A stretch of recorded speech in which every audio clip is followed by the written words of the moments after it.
Frog, birds, snacks, animals सब एक ही group में क्यों आते हैं? अर्थ के मोस्ट एडवांस एनिमल्स किस सब फाइलम में आते हैं? Welcome to Vertebrata. वर्टिब्रेटा जिनमें वर्टिब्रल कॉलम होती है वही होते हैं real vertebrates. Hello students, I am Anjali, your biology mentor, and today I am going to discuss Vertebrata. तो सबसे पहले हम वर्टिब्रेटा स्टार्ट करने से पहले वो कौन से क्लास और कौन से सब क्लास में, सुपर क्लास में डिवाइडेड है, सबसे पहले हम एक ओवरव्यू देख लेते हैं। तो वर्टिब्रेटा को दो डिवीजन में बांटा गया है, एग्नेथा एंड नेथोस्टोमेटा। एग्नेथा में वो मेंबर्स आएंगे जिनके पास जबड़े नहीं प्रेजेंट होंगे, those animal who lacks jaw. इसके अंडर एक क्लास रखा गया है, that is class Cyclostomata. Gnathostomata में वो मेंबर्स आएंगे जिनके पास जबड़े प्रेजेंट होंगे, those animals who bears jaw.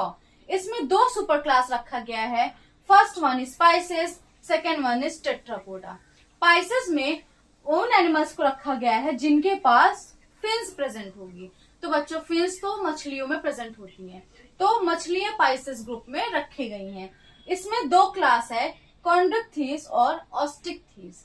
अगर हम टेट्रापोडा अनदर सुपर क्लास के बारे में बात करें, टेट्रापोडा, तो नाम से समझ में आ रहा होगा, Tetrapoda, tetra means four and poda means limbs.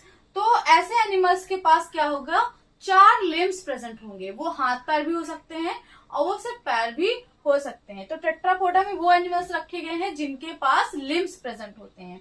इसमें हमारी चार क्लासेस आएंगी, एम्फीबिया, रेप्टिलिया, एव्स और मैमेलिया। एम्फीबियम बच्चों हम लोग मेंढक के बारे में पढ़ते, मैं एक एग्जांपल आपको बता रही हूँ। मेंढक के बारे में पढ़ने को मिलेगा हमें, रेप्टिलिया में हमें स्नेक्स के बारे में पढ़ने को मिलेगा, जो एनिमल्स रेंगते हैं उनके बारे में पढ़ने को मिलेगा। एव्स में हमें मोस्टली बर्ड्स के बारे में पढ़ने को मिलेगा, और मैमेलिया में ह्यूमंस और वो एनिमल्स जो मैमल्स के कैरेक्टर को एग्जिबिट करते हैं, जो हमारे जैसे होते हैं, जो बच्चे दे सकते हैं, वो एनिमल्स के बारे में हम पढ़ेंगे। ठीक है, तो ये वर्टिब्रेटा का ओवरव्यू है। इसके बाद हम वन बाय वन हर एक क्लास के बारे में डिस्कस करेंगे। अब हम क्लास साइक्लोस्टोमेटा के मेंबर्स के बारे में बात करते हैं। तो क्लास साइक्लोस्टोमेटस के जो मेंबर्स होते हैं वो एक्टोपैरासिटिक होते हैं। पैरासाइट दो टाइप के होते हैं, एंडोपैरासाइट जो शरीर के अंदर रहकर न्यूट्रिशन लेते हैं, और एक्टोपैरासाइट जो शरीर के सरफेस से चिपक कर उनसे न्यूट्रिशन लेते हैं। बट साइक्लोस्टोम्स जो होते हैं वो सिर्फ न्यूट्रिशन लेने के पर्पज से ही नहीं चिपकते हैं, ये इनको माइग्रेशन करना होता है। जब इन्हें लंबी दूरी का ट्रेवल करना होता है तो ये बड़ी फिश जैसे शार्क से जाकर चिपक जाते हैं और उन्हीं के साथ ये लंबी दूरियां तय करते हैं। ये एक्टोपैरासाइट कहाँ होते हैं, ऑन सम फिशेस पे, फिशेस पे भी हो जाएंगे, जो बड़ी मछलियां होंगी या शार्क जो होंगे उन पे ये चिपक जाएंगे। अगर हम इनकी बॉडी की बात करें तो इनकी बॉडी इलोंगेटेड होती है, लंबी सी होती है, और इनकी बॉडी में क्या होंगे, गिल स्लिट्स प्रेजेंट होंगे। गिल स्लिट्स कितने प्रेजेंट होंगे, 6 to 15 पेयर्स में, 6 to 15 पेयर्स में गिल स्लिट्स प्रेजेंट होंगे। बच्चों, गिल्स जो होता है वो रिस्पिरेशन के लिए यूज होता है। ये पानी में रहते हैं, तो पानी में गिल्स क्या करेंगी, इनको रिस्पिरेशन करने में हेल्प करेंगी। और इनके पास सकिंग और सर्कुलर माउथ होता है। इनके पास ऐसा माउथ ना हो करके इनके पास ऐसा सर्कुलर माउथ होता है जो इन्हें क्या करता है, किसी भी बड़ी फिश से चिपकने में हेल्प करता है। और ये सर्कुलर और सकिंग माउथ की हेल्प से ये उससे न्यूट्रिशन भी अब्सॉर्ब करते हैं।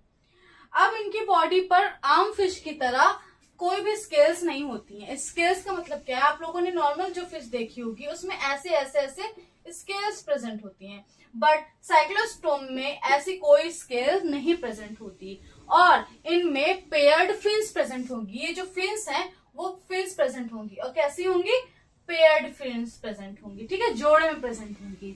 अगर हम इनके क्रेनियम और वर्टिब्रल कॉलम की बात करें तो इनकी जो वर्टिब्रल कॉलम और जो इनका हेड होता है, क्रेनियम मीन्स इनका जो हेड होगा, और जो वर्टिब्रल कॉलम होगा वो कार्टिलेज का बना होगा, कार्टिलेजिनस क्रेनियम और वर्टिब्रल कॉलम होगा। और इनमें एक सर्कुलेटरी सिस्टम जो होगा वो क्लोज टाइप का होगा। इनमें जो इनका ब्लड होगा वो वेन्स के थ्रू, वेसल्स के थ्रू इनकी बॉडी में फ्लो करेगा। ये एक्सक्लूसिवली मरीन होते हैं, ये मरीन में पाए जाते हैं, ओशन में पाए जाते हैं। बट जब इन्हें बच्चे देने होते हैं, इन्हें स्पॉनिंग करनी होती है, तो ये फ्रेश वाटर में माइग्रेट करते हैं। और ये माइग्रेट कैसे करते हैं? सकिंग और सर्कुलर माउथ से बड़ी फिशेस में चिपक जाते हैं।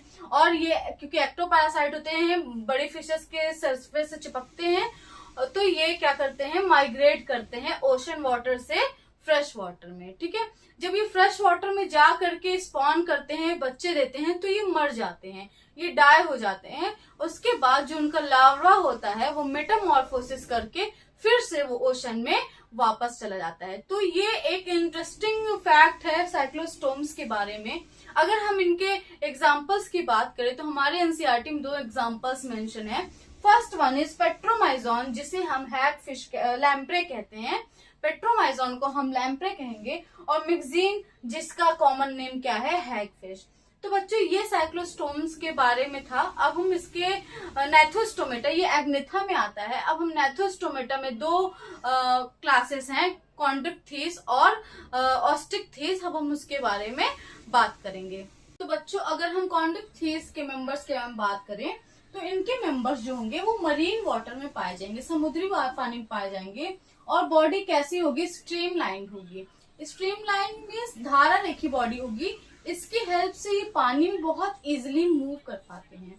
अगर एंडोस्केलेटन की बात करें तो इनमें कार्टिलेजिनस एंडोस्केलेटन होता है। इनका जो बोन होगा वो कार्टिलेज की बनी होगी। माउथ इनका वेंट्रल साइड प्रेजेंट होगा।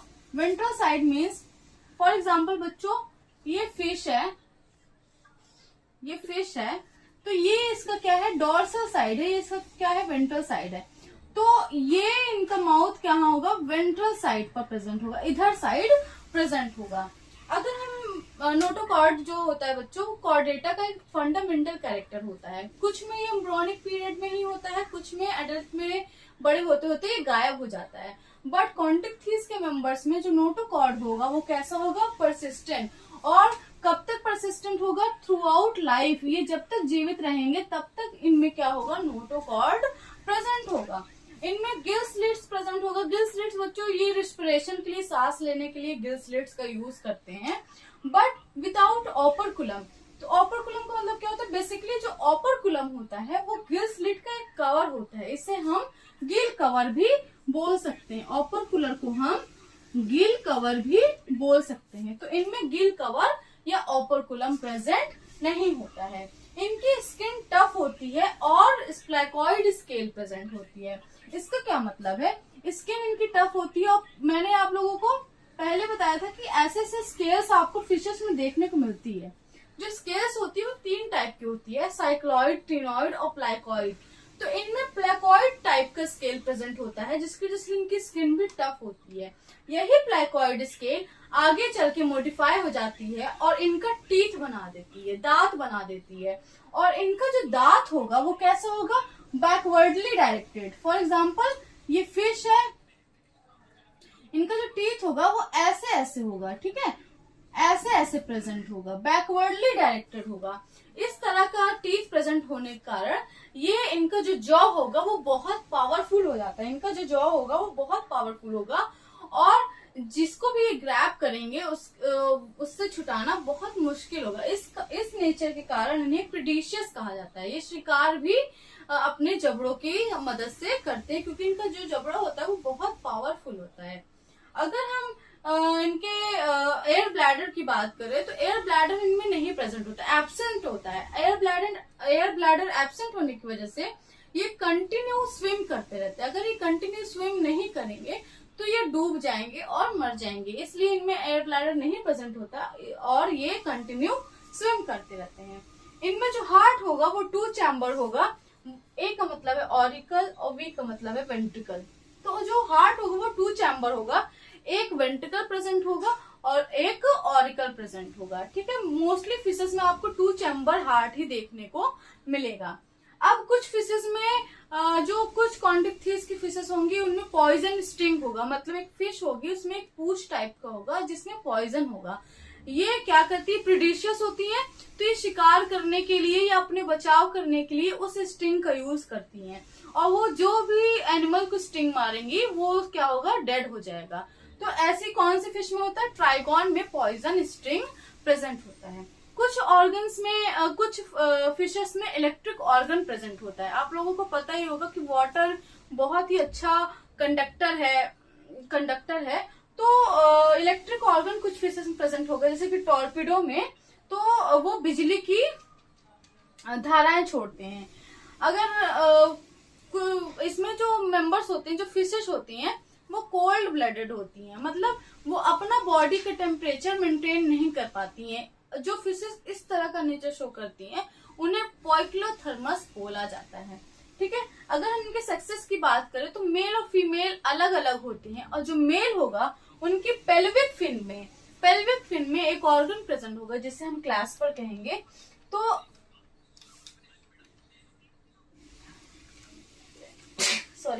क्लैस्पर के थ्रू ही ये हम डिफरेंशिएट कर पाएंगे कि मेल फिन है या फीमेल फिश है। ठीक है, अब अगर इनमें जो फर्टिलाइजेशन होगा वो इंटरनल टाइप का होगा, बॉडी के अंदर ही फर्टिलाइजेशन होगा, और ये विविपेरस होंगे, मतलब ये अंडों के माध्यम से जन्म न देकर ये डायरेक्टली ही बच्चों को जन्म देंगे। अगर इनके हम कुछ एग्जांपल्स की बात करें तो इनमें आता है स्कॉलिडॉन, जिसे हम डॉग फिश कहते हैं क्योंकि ये डॉग की तरह दिखाई देता है। प्रिस्टिस, जिसे सॉ फिश कहते हैं, जो वुड कटर्स होते हैं वो आरी रखते हैं, तो उस टाइप का इनके माउथ के आगे सॉ होता है, इस वजह से इसको सॉ फिश कहते हैं। और कैरकेराडॉन, जिसे हम ग्रेट व्हाइट शार्क कहते हैं, और ट्राइगॉन, जिसे स्ट्रिंग रे कहते हैं, जिसके पास पॉइजन प्रेजेंट होता है। तो बच्चों ये नाइथोस्टोमेटा का एक क्लास है कॉन्ड्रिक्थिस। अब एक और क्लास है जिसे हम ऑस्टिकथिस कहेंगे। अब देखते हैं ऑस्टिकथिस में कौन कौन से कैरेक्टर प्रेजेंट हैं। तो बच्चों क्लास ऑस्टिकथिस के जो मेंबर्स होते हैं वो मरीन वाटर में भी पाए जाएंगे और फ्रेश वाटर दोनों में ही पाए जाएंगे। और इनका जो एंडोस्केलेटन होगा वो कैसा होगा, बोनी होगा। अभी तक हमने प्रीवियस 2 क्लासेस में देखा कि जो एंडोस्केलेटन है वो कार्टिलेज का बना हुआ है, बट ऑस्टिकथिस में जो एंडोस्केलेटन होगा वो बोनी होगा। अब इसकी जो फिशेस होंगी उनकी जो बॉडी होगी वो स्ट्रीमलाइंड होगी, धारा रेखी बॉडी होगी, जिससे वो पानी में बहुत इजीली मूव कर सकती हैं। और इनका जो माउथ होगा वो टर्मिनल होगा। कॉन्ड्रिक्थिस में हमें माउथ वेंट्रल साइड देखने को मिला था। तो फॉर एग्जाम्पल ये एक फिश है, तो इसका जो माउथ होगा ये टर्मिनल एकदम एंड पर प्रेजेंट होगा। इनमें 4 पेयर्स ऑफ गिल्स प्रेजेंट होगी। गिल्स जो होती है वो रिस्पिरेशन में हेल्प करती है, तो इनमें 4 पेयर्स ऑफ गिल्स प्रेजेंट होगा। ऑपरकुलम भी प्रेजेंट होगा गिल्स के ऊपर। ऑपरकुलम क्या होता है, गिल कवर होता है, और ये दोनों साइड, फॉर एग्जाम्पल अगर इधर 2 पेयर प्रेजेंट है और इधर 2 पेयर प्रेजेंट है तो यहाँ पे भी गिल कवर होगा और यहाँ पे भी दोनों साइड पर गिल कवर यानी कि ऑपरकुलम प्रेजेंट होगा। अगर हम स्किन की बात करें तो इनमें स्केल प्रेजेंट होगा। स्केल क्या होता है बच्चों, ये जो फिशेस में आपको ऐसे चमकीले देखने को मिलती होगी, ये स्केल्स है। स्केल्स 3 टाइप की होती है, साइक्लॉइड, प्लेकॉइड और टिनॉइड। तो इनमें साइक्लॉइड और टिनॉइड स्केल देखने को मिलता है। इनमें एयर ब्लैडर प्रेजेंट होगा। साइक्लोस्ट जिसके जो पहले था कॉन्ड्रिक्थिस, उनमें एयर ब्लैडर देखने को नहीं मिलता था क्योंकि उनमें एयर ब्लैडर एब्सेंट था, जिसकी वजह से वो सिंक कर जाती थी अगर वो स्विम नहीं करेंगे कॉन्स्टेंटली तो। बट इनमें एयर ब्लैडर प्रेजेंट होता है, जिससे ये बियॉन्सी और अपनी जो बॉडी का बैलेंस होता है वो मेंटेन करके रखती हैं। अगर हम इनके हार्ट की बात करें तो हार्ट 2 चैम्बर होता है, एक ऑरिकल और एक वेंट्रिकल प्रेजेंट होगा। ये कोल्ड ब्लडेड एनिमल्स होंगे, ये अपना बॉडी टेम्परेचर नहीं मेंटेन कर पाते, तो ये कोल्ड ब्लडेड एनिमल्स होते हैं। ऐसे एनिमल्स को पोइक्लोथर्म्स भी बोला जाता है, पोइक्लोथर्मस एनिमल्स भी बोला जाता है। अब इनके जो सेक्सेस होंगे वो सेपरेट होंगे, मेल फीमेल अलग अलग होगा, बट जो फर्टिलाइजेशन होगा वो बॉडी के बाहर एक्सटर्नल फर्टिलाइजेशन होगा। अब इनमें ओविपेरिटी देखने को मिलती है। कॉन्ड्रिक्थिस में हमें विविपेरिटी देखने को मिल रही थी, तो ऑस्टिकथिस में हमें ओविपेरिटी देखने को मिलती है। इसका मतलब क्या होगा, ये अपने बच्चे एग के माध्यम से, अंडों के माध्यम से अपने बच्चे को जन्म देंगे। अब इनका जो डेवलपमेंट होगा वो कैसा होगा, डायरेक्ट होगा। अब ये अंडों के माध्यम से तो देंगे, बट इनमें जो अंडे हैच करेंगे और जो बेबीज निकलेंगे वो डायरेक्टली वो अडल्ट से मिलते जुलते निकलेंगे, ना कि वो लार्वल स्टेजेस के थ्रू ग्रो नहीं करेंगे। पहले वो एग, फिर लार्वा, फिर एडल्ट में चेंज नहीं ना हो करके वो डायरेक्ट एग से एडल्ट की तरह दिखाई देंगे। अब अगर हम इनके एग्जाम्पल्स की बात करें तो जो पानी में पाए जाते हैं, जो समुद्री पानी में पाए जाते हैं उसके 2 एग्जाम्पल्स एनसीईआरटी मेंशन है। एक्सोसिटस जिसे हम फ्लाइंग फिश कहते हैं, और हिप्पोकैम्पस जिसे हम सी हॉर्स या समुद्री घोड़ा कहते हैं, क्योंकि समुद्री घोड़ा जैसा दिखाई देता है। अगर हम फ्रेश वाटर की बात करें तो इसमें आता है लेबियो, रोहू, कैटला और क्लैरियस, मगोर। ये सब बहुत इंडिया में खाई जाने वाली भी फिशेस हैं। एक्वेरियम में बात करें तो इनमें बेटा आती हैं जिसे फाइटिंग फिश कहते हैं, और टेरोफाइलम जिसे एंजल फिश कहते हैं। तो बच्चों that's all for Agnatha and Gnathostomata. हमने एग्नेथा के भी क्लास जो साइक्लोस्टोमेटा थी वो भी कवर कर लिया, और नेथोस्टोमेटा में जो 2 सुपर क्लास थी, एक स्पीसीज की जो सुपर क्लास थी वो भी कवर कर लिया, कॉन्ड्रिक्थिस और ऑस्टिकथिस। अब हम बात करेंगे टेट्रापोडा जिसमें हमारा एव्स, रेप्टिलिया, एम्फीबिया और मेमिलिया आएगा। तो स्पीसीज के लिए और साइक्लोस्टोमेटा के लिए इतना ही था। अब हम नेक्स्ट टेट्रापोडा के मेंबर्स के बारे में डिस्कस करेंगे। तो stay tune, study hard. Thank you so much for watching. And अगर आपको कोई भी क्वेरीज और कमेंट हो, लेट मी नो। मैं आप लोगों की हेल्प करूंगी। Thank you so much.